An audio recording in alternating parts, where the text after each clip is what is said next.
नमस्कार मंडळी, आज आपण बनवतोय नवरात्री स्पेशल साबुदाणा खिचडी। तर चला बघूया कशी करायची ती। आपण तेल घालणार आहोत। साबुदाणा मी रात्रीच धुवून छान असा भिजवून ठेवलेला आहे। आता आपण मिरची परतून घेऊया।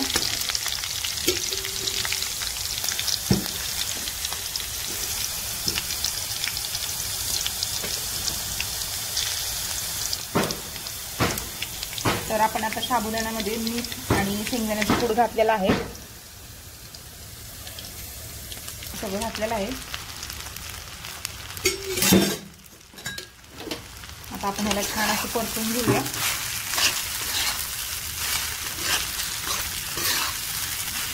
तर बघू शकताय मी बटाटा नाही घातलेला, कारण की माझ्याकडे बटाटा नव्हता म्हणून मी बटाटा नाही घातला।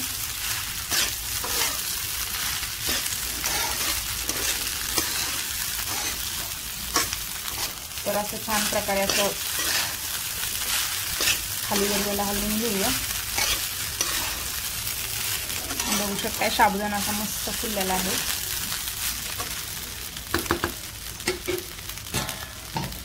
आता आपण याच्यावरती झाकण ठेवूया।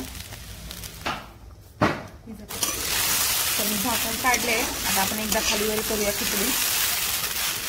बघू शकताय कशी अशी मोकळी अशी सुटसुटीत मस्त झालेली आहे।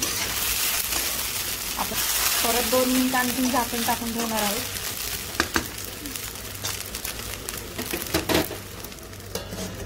तर चला आपण बघूया आता खिचडी झाली असेल आपली।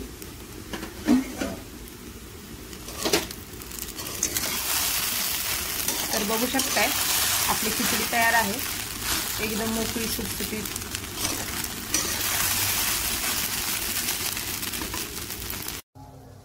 तर बघू शकताय आपली खिचडी तयार झालेली आहे। त्याच्यासोबत वरळीचा भात, शेंगदाण्याची आमटी, दही, या तुम्ही पण फराळ करायला। नमस्कार मंडळी, आज आपण बनवतोय नवरात्री स्पेशल साबुदाणा खिचडी। तर चला बघूया कशी करायची ती। आपण तेल घालणार आहोत। साबुदाणा मी रात्रीच धुवून छान असा भिजवून ठेवलेला आहे। आता आपण मिरची परतून घेऊया।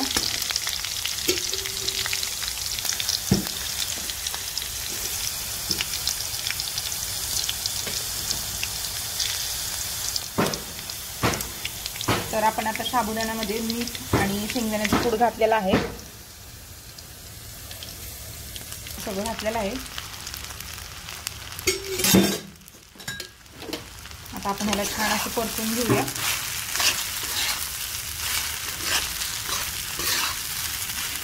तर बघू शकताय मी बटाटा नाही घातलेला, कारण की माझ्याकडे बटाटा नव्हता म्हणून मी बटाटा नाही घातला।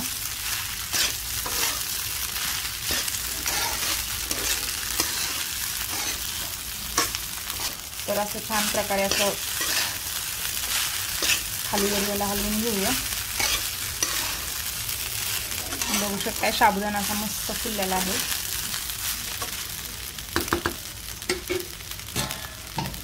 आता आपण याच्यावरती झाकण ठेवूया।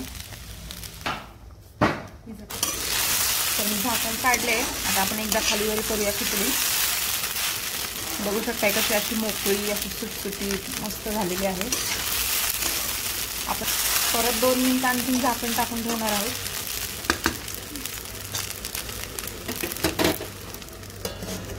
तर चला आपण बघूया आता खिचडी झाली असेल आपली।